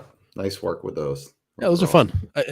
And honestly, like, I enjoy doing them. I figured I'll turn the tables on you for a little while, give you a few of them. Yeah. Because they're hard, but it's fun. Yeah. Especially when you bounce around teams too. Because like you finally get into like a mindset and then it's like, oh, I'm lost. Well, and it's hard too, because like maybe somebody was playing that night because of a matchup. Like you pick game one, well, maybe game two was somebody else, and they just played him because there was a matchup. Like, it's challenging. And remembering who the hell was on the 2002 versus 2007 versus, it's like, holy cow. Yep, absolutely. So, all right. So Bleacher Report just came through. Not about any free agency news, but all the headline says is Rob Manfred came out and said that the deferrals can become problematic with the amount of money that is being thrown around now. Duh. Thank you, Rob. Yeah. I mean, let's state the obvious. Thank you for finally catching up with the fans. So he does say in the article, I'm reading it right now. It says, historically, we did have one franchise, Arizona, that got itself into financial difficulties as a result of excessive deferrals. We've strengthened our rules in terms of the funding of deferred compensation in order to avoid that kind of problem. But look, obviously, the bigger the numbers get, the bigger the concern. Yep. Right. Like, I get that. The Dodgers can financially recover. We've said that numerous times. Like, there's no problem with that. But it's the lower market teams if they start doing that. You know what I mean? Like, it's Yeah. Well, and they're unfortunately they're looking at it from the side of like the smaller market teams who aren't even playing in free agency right now right. versus the big market teams who are like, we don't care, like we'll just play the bill when it's due. Yeah. I mean, the Dodgers, Steve Cohen signed Soto with no deferred money because does he care about it? No. It's not going to matter to him. And the Dodgers are just going to pay the bill when it's due. They owe more than $1 billion in deferred payments to 7 players between 2028 and 2046. Yeah, they've got years with well over $100 million in deferred money payments due. Yeah, crazy. Like I said, like it's not an issue for the Dodgers because they can pay it. They could probably pay it all tomorrow and be like, okay, we'll just put this in a bank and it will be there for when we need it. Yep. But you have other teams that if they defer a contract because they need a free agent, but they can't afford it now and need to defer the payments, maybe they do get into financial trouble later. But yeah, I don't know, man. That's crazy. It doesn't really say anything in the report. I thought it was going to be a little bit more interesting than that, but they got to do something about it. Like they should only be able to defer maybe 3 contracts or a certain percentage of the payroll, or you shouldn't be able to pay a guy $2 million a year and defer the other 680 for later. Like, okay, yeah. I get it. It's their money. They can do and pay with it however they want. I get that. Whatever. But the deferrals weren't put in for a big market team. That's not why they were put in, and they're totally abusing why it was put in. And man, that's pretty much the article. Manfred's saying in the article, like, we get it and it will be addressed. Yep. Yeah, and I think that that's going to be a big item for the competitive, for really all their competitive conversations going forward. And then when you get back to the competitive bargaining, you've got to make this an issue. Like owners, there has to be a group of owners, which is probably the majority of them, that are not liking the current structure because they just can't play. They can't play this game. They can't sign these big contracts. They can't defer that money. And they're never going to be, viable places for a free agent to sign. Right. Which is insane because you look at the free agent list this year and there's 30 plus free agents that would make an impact on your team today. Sure. Yep. But only 5 teams can sign them. Like that's a problem. Like there should be a world where all 30 teams can sign all 30 players. Not all 30 players, but each one can sign one. Like one free agent goes to one team. And they should be able to afford that. And I feel like that's where the NFL has gotten it right. Is that you can have a salary cap and yet still give out huge contracts. Look at Patrick Mahomes' $450 million deal. If a player is good enough, you'll make space for them. Right. And make it work. But the problem is in Major League Baseball with fully guaranteed contracts, you don't have the flexibility to be like, oh, well, in year 7, he sucks, so we're going to cut him and not pay him anymore. Like you're locked in. You're paying every dime of that, right. Whether they perform or not. So there's a lot within this that has to change. There's a lot within this that has to be reviewed, and they've got to find a way to make this make sense for everybody. And maybe you can't, and maybe the answer is we just can't do it. Right. But then you've got to come back with, well, how do you do something? Because you can't just you can't let what's happening continue to happen. No. Where free agents come up, there's 5 or 6 markets for them, and everybody else just like sitting there watching, waiting to like pick at the scraps. Yep. Yeah, and I'm not saying that the Colorado Rockies or the Miami Marlins should be in on Juan Soto. Like, I'm not necessarily saying that, but they should be able to at least put in a semi-competitive offer for it. Right. But yeah, they just can't. They can't. If I'm a fan of the Colorado Rockies or the Minnesota Twins or like there is absolutely no reason for me to tune into the off season. No No. reason, because my team's not in any of the rumors. They're not talking to anybody. They're not going to sign anybody. So it's like, what does it matter? And that's MLB. And we can get into this as the offseason goes on. MLB has missed the opportunity to turn the offseason into an event and like make it something exciting, because you can't get fan bases that know they're not involved excited. Like Right. you can't. There's 15, 16 teams in the league that, or I want to say now we're down to 13 or 14 teams that have signed nobody as of December 16th. Zero signings. Half the league has signed 0 players. Yeah. Because they can't afford any of them. And Right. they're just going to wait to see who's left and try to make a move or two, or make a trade, or go through the Rule 5 draft. Hope they pluck somebody out, but they're not competitive. Well, and half of those teams have to pay arbitration too. So like that's where their money is going to go, is they have to pay arbitration, which I think comes up in a couple of weeks here. So yeah, that's I true. mean, so like they're completely out. They're like, would I like to go out and get Corbin Burns? Yeah, absolutely. But I got to pay, my $40 million a year to these 3 guys for arbitration, which if I do that, if I don't do that, I don't have a team next year. So well, and a great example is your Diamondbacks. This is a team that's in the World Series 2 years ago. Yep. They have been super quiet. They're not even talking to the top tier free agents because they can't afford them. No. They just can't afford them. They went to the winter meetings knowing they weren't going to wheel and deal or sign or anything. They came out and said that. They said, we're not going to be active at the winter meetings. We're going for the free cocktails and then going home. We're going for the meetings, the free coffee and cocktails, and then it's a vacation on the league's dime, whatever. Yeah. Right. You made the joke a few weeks ago, like they're not even going into the office, but they probably aren't. Like, no. What are you going to the office to do? Look at the same roster you already have? Yeah. Yeah. I mean, and the Diamondbacks have holes. They do. They have moves they have to make. They don't have a first baseman. Josh Bell and Christian Walker are gone. You don't have a first baseman next year. Like you got some holes, but you're right. I mean, you just get to a point as an organization, like Colorado Rockies office has been empty for, since the World Series is over. Heck, probably since the last day of the year. It's probably empty since August. Well, I mean, facts. Like you weren't making any trades. Like you weren't doing anything but just playing it out. Yeah. I'll just give you the keys. You can unlock the field when you get there. But, well, I don't mean to like make light of it to the point where like I'm making fun of them, but like really, if you're the GM of the Rockies, what are you doing? Like on the player side, what are you really doing? Yeah. You're not signing anybody, you're not making any trades, and you're just checking with the player development people to see who's coming up. Yeah, well, that's what I mean. You're probably more focused on all your minor league stuff at this point. Right. That's like all you're just like, all right, we got to focus on the draft. We got to, we do have a couple of guys for the arbitration coming up. Like, let's work on that. But that's it. Like, you're not signing anybody.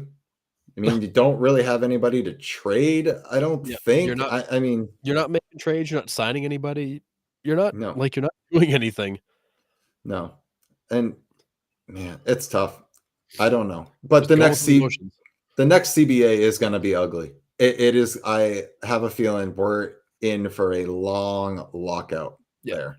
I think a lot of owners are going to be fed up, and they're going to demand change, or you're going to start seeing teams get sold, which maybe in the end, maybe some of these teams being sold is a good thing. To put them in the hands of owners that are going to want to win, spend some money, and energize the fan base. But at the same time, it's a shame that you're going to push longtime owners out because you've taken what was a viable kind of platform and completely friggin' tossed it in the air. Yeah. And made it so that most of these teams can't compete.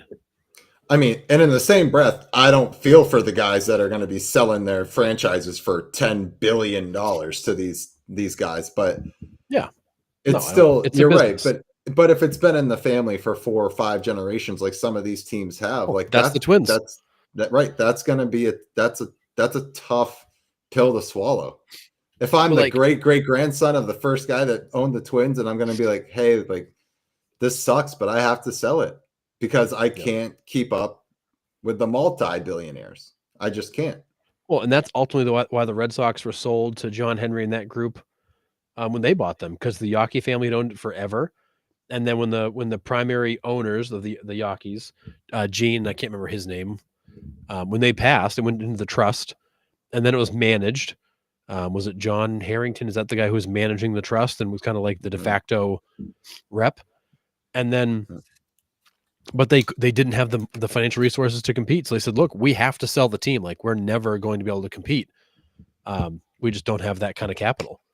Yeah. They sold the team, and the team went off to win 4 World Series in 14 years, and now they're a behemoth. But like, there are times that owners have to realize that, like, I'm out. Like, this isn't for me anymore.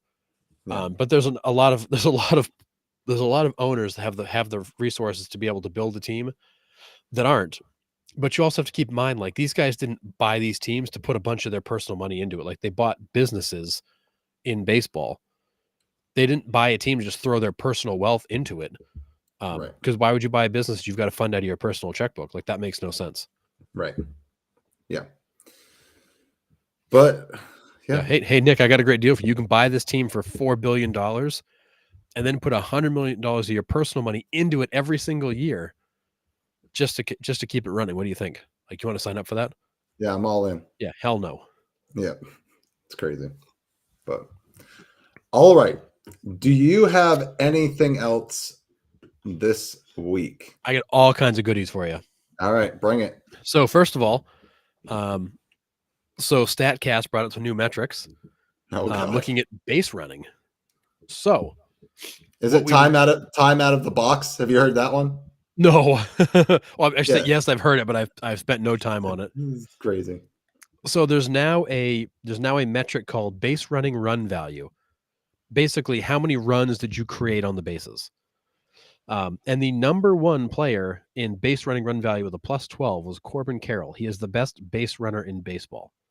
Yeah. And that's looking at runs you're getting via extra bases taken on balls in the outfield, stolen bases, your ability to score from second. They're looking at your ability to create runs on the base paths. So number one was Corbin Carroll with 12. Tied in second was Shohei Ohtani and Maikel Garcia with 8.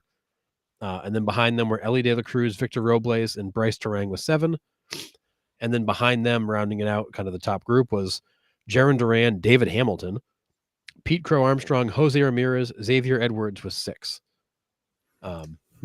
So interestingly enough, I mean, no surprise, Corbin Carroll's a terror on the base paths, and he does a lot of things, but he is statistically your best base runner in all of baseball. Do you know how they measure that? Like, is it time between the bases? Is it stolen bases? Is it a combination of all of that? Like, do you know? Yeah. So it's looking at things like, when they stole a base, get into scoring position, did they come around to score?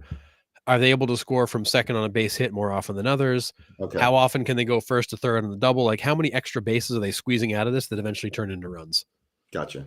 So stolen bases, being able to advance on sac flies, being able to advance multiple bases on a hit, looking at their, so like Corbin Carroll, a ball in the gap, he's scoring from first. Oh, every time. A lot of guys aren't. So like there's one run, base running run value because he's able to score first to third on a ball in the gap that most guys can't score on. Yeah. So they're weighing all of the metrics around base running to look at what that actually means to what they create. Yeah. That's crazy. There were a couple of baseballs auctioned off. So the ball that Aaron Judge dropped in the outfield was sold by MLB in a charity auction for $43,510. There's a rumor going around the Dodgers auctioned it off as a joke. They did not auction it off. MLB did. So MLB auctioned that ball off for $43,000. And then the grand slam that Freddie Freeman hit, that ball sold for $1.56 million at auction. God dang, man. That fan made some bucks on catching that ball. Imagine getting the ball, like having it in your room, the one that Aaron Judge dropped, and somebody comes in and be like, "Oh, what ball is that? Is that like a special home run ball?" It's like, nope, that's the one Aaron Judge dropped and cost us the World Series. That was purchased by one of two people, a Dodgers fan or a Red Sox fan. Yeah. There's only two people that bought that ball. $43,000 for that ball. That's nuts. At a charity auction. Wow. And then we were talking about like who might break Juan Soto's record. Who are the big free agents coming up? So I figured I found a recap of the next big wave. So in the 05-06 offseason, so next offseason, your 25, big 25, 26, you mean? We're not yeah, dialing back sorry, the 05, 25, 26, yeah. 025, 026. There you go. So next offseason, your big names are Vlad Jr., who just turned a $340 million deal from the Blue Jays down. As of course you would. Yeah, why Right. You wouldn't look at that Juan Soto money and you're like, dude, no Yeah, thanks. no, 340 over 5 years, maybe. But he's also young enough that he's looking for a decade deal. So Vladdy's going to get a huge payday. Probably not going to match Soto's money. But he's going to get a huge payday. Kyle Tucker's a free agent. He's going to get a huge payday. If he can be healthy this season, and granted, he's not as young as Soto. He's going to be 29 at the start of next year. Start of the 2026 season. He won't get as much as Soto, but that's going to be a big contract for Tucker. And then you also have Dylan Cease and Zach Gallen, who are free agents. Those are two guys that are going to get paid. Yeah. So you go to the 2026, 2027 offseason, you got Tariq Skubal's a free agent. If he pitches well again this year, God, look out what he might get. Garrett Crochet's a free agent. He's going to want to get paid. Well, that's if they don't sign an extension. They're working on an extension with him. Yeah, this is right now when these guys are scheduled to go to free agency. That could change if they sign extensions. Yeah. The 27-28 offseason, you got Adley Rushman. You got William Contreras from the Brewers, who's not going to get paid by the Brewers. Logan Gilbert of the Mariners. That could be a big one. Yeah. And then to round it out, the 28-29 offseason, you've got Gunnar Henderson, Yordan Alvarez, and then you got to go after that into the 29-30 offseason where Juan Soto could opt out. But and likely will opt out. I can't imagine he's there any more than 5 years. Yeah, I'm not seeing that either. I'm pretty sure Soto is going to be gone in 5 years. He'll be a free agent again at 31. The Mets would be insane to buy out the option for $4 million a season for 10 more years, or for the last 10 years. But you do have some big names that are going to hit free agency and get paid. Is anybody going to hit Soto's money? No, nor should anybody. I mean, Soto shouldn't have gotten Soto's money. But those are going to be big contracts. Yeah, big contracts. Yeah, I agree. I think it goes in terms of value. I would go probably Tucker and Guerrero would be close, I think. Yeah, they're going to be big. They're gonna be big, and I think they're not going to be far apart, like money wise. Probably not. Then after that, Jordan's could be pretty decent, even though he's a DH. His could be, if the team's looking for a massive slugger. I mean, his 162 game average is 47 home runs and 120. Yeah. I mean, honestly, like he can play the field. It's just why bother? Let him just hit. Yeah, you don't need him out there. But yeah, other than that, like I don't see anybody getting Juan Soto money. No, like Cease and Gilbert and Gallen, those guys are all going to get paid. Right? They're not going to be. Those guys are going to be in the mid to high 20s to low 30s. The only other guy that I think would have rivaled Juan Soto if he didn't get locked up was Bobby Witt Jr. Bobby Witt Jr. Yeah, Bobby Witt Jr. is horrendously underpaid given where contracts are right now. If he keeps on the trajectory that kid's going on, he possibly could have been our first $1 billion superstar. No joke. Like all joking aside. No, serious. Bobby Witt Jr. is a superior player to Juan Soto. Yeah. 100%. He does everything. And he gets better every year, which is scary. I know. I think he could have demanded more than that contract, which is freaking insane. That's if the new CBA doesn't change everything, which it could. So it totally we don't know. A lot of moving pieces there, but it's fun to play the hypothetical game for sure. Well, it is, and those are some big names. I think several of them will sign extensions before they hit free agency, and they're going to get paid. I can see Guerrero getting more than $400 million. I can see that. Yeah. Because he's probably going to be an 11 or 12 year deal, possibly. Yeah, I think Tucker's going to get $300 million plus. Because he's not going to get as long a deal. Yeah. But he's going to get paid. And then some of those pitchers, they're going to be, a lot of those guys are going to approach $30 million a season. Yeah. So it's going to be It's gonna be interesting. Will we see a contract like Soto's again? Probably not for a long, long time. No. But the contract doesn't make sense now either. So it kind of makes sense you wouldn't see another one. Yeah, but like we said, like these lower market teams are being smart and locking these guys up, their superstars up young and for a long time. Like Bobby Witt Jr.'s was 14 years. Julio Rodriguez was 12 years. So like Yep. those kids aren't hitting free agency until they're 37, 36, and then good luck getting a payday. Yeah, But then they're looking at maybe a couple of 1-year deals to hang on if they can still play. right, but that's the only way that my franchise has a shot to keep a cornerstone piece. I can't go out and buy one. Nope. So Nope. good for them. All right, last one for you, Nick. You're gonna like this one. So Wander Franco's due to kind of go to trial here this winter, early spring. And they tried to delay it until June. They said, we got to delay it. We got more work to do. And the Wander Franco's attorney came back with, well, we can't delay it until June because he's got to be at spring training in February. Because you're going to find him not guilty and he's going to go back and play baseball. So question for you, Nick, if they find Wander Franco to be not guilty in this, now, whether that's because they can't prove it or because he really didn't do it, does MLB let him back? Yes, do we see him in MLB?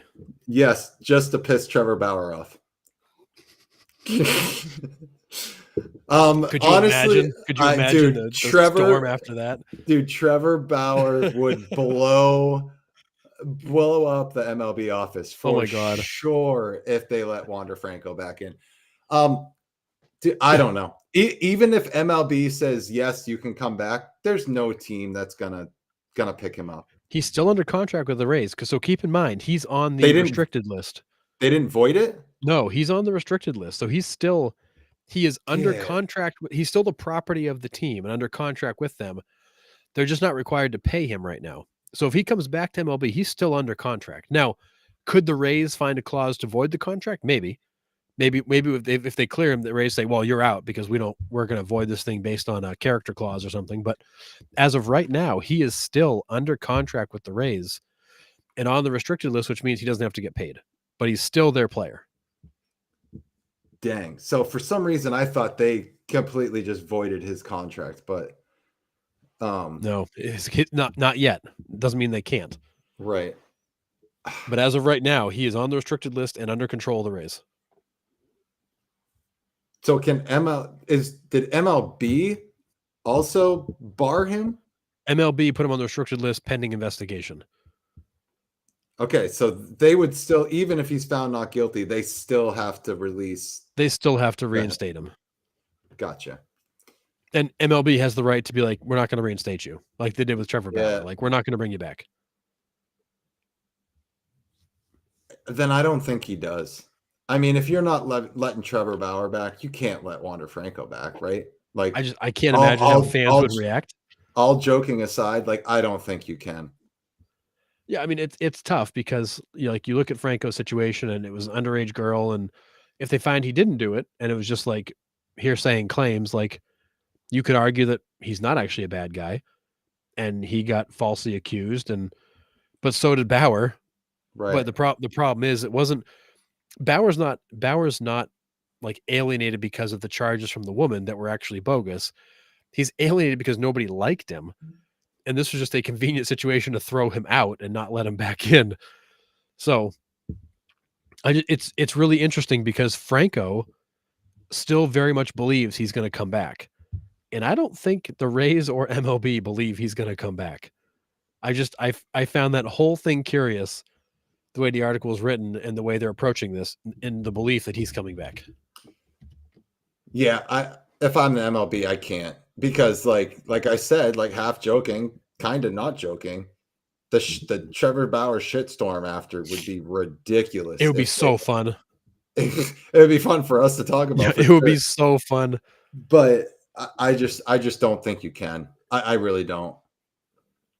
Yep. I don't disagree. I think that he's got a hell of a long path back if he ever gets back. But based on the article that I read, it's not cut and dry. It's not clear that anything happened. You're in the Dominican Republic. I'm not sure what that legal system looks like. there's a high likelihood that he emerges not guilty in this situation. He's a free man. And then there's some decisions that have got to get made. And I don't know what the hell is going to happen there, because that will be a storm. Yeah. I'm a big fat no on that one. Sorry. Yeah. I feel like MLB will drag its feet and eventually be like, nah, you probably shouldn't come back. But who knows? I'm glad I don't have to make that decision. Yeah. I read that. I'm like, oh my God, we got to talk about this. Yeah. That's crazy. But yeah. Freaking All wild. right. Anything else, Harrison? That is it. All right. Before you go, remember, check out our Facebook page for our links to Dick's, MLB Shop, and Lids last minute Christmas shopping. You can get it there before Christmas. Go through those links. Anything you buy through there, it's no extra cost, but we just get a little bit of kickback for promoting their websites through our show. So it's a way for you guys to support us. So please check those links out and spend like crazy. It will help us out. And it's a way for us to get sponsored by some really big brands that are supporting what we do. Yes, absolutely. So please do so. Next Monday, we're doing a special Christmas kind of show where we are going to have Christmas wish lists for every team. So that's going to be like our Christmas theme next week. So you can tune in for that. It is the All I Want for Christmas MLB edition. Yes, absolutely. So it'll be fun. We'll just be doing that. I'm sure there's going to be some news this week too that we'll touch on before we dive into that. But tune in for that. Keep an eye out on the page for news that comes down this week, because I'm sure. Yes, John, we are working on that as well, because we want to get that out for sure. Yeah, there will be a website and some merch coming soon, we promise. Yeah, we are working on that not as we speak, because we're here. We're on the show, but we're working on it. We're working on it. But yeah, so just keep an eye out for that next week at 8:00. But until then, make sure you follow and like us on Facebook if you haven't already. Subscribe on YouTube, follow on Instagram, follow on Rumble, which is our new platform. And you can listen on Spotify and Apple Podcasts or wherever you get your podcast. And we will see you next week for our Christmas show. Can't wait. See ya.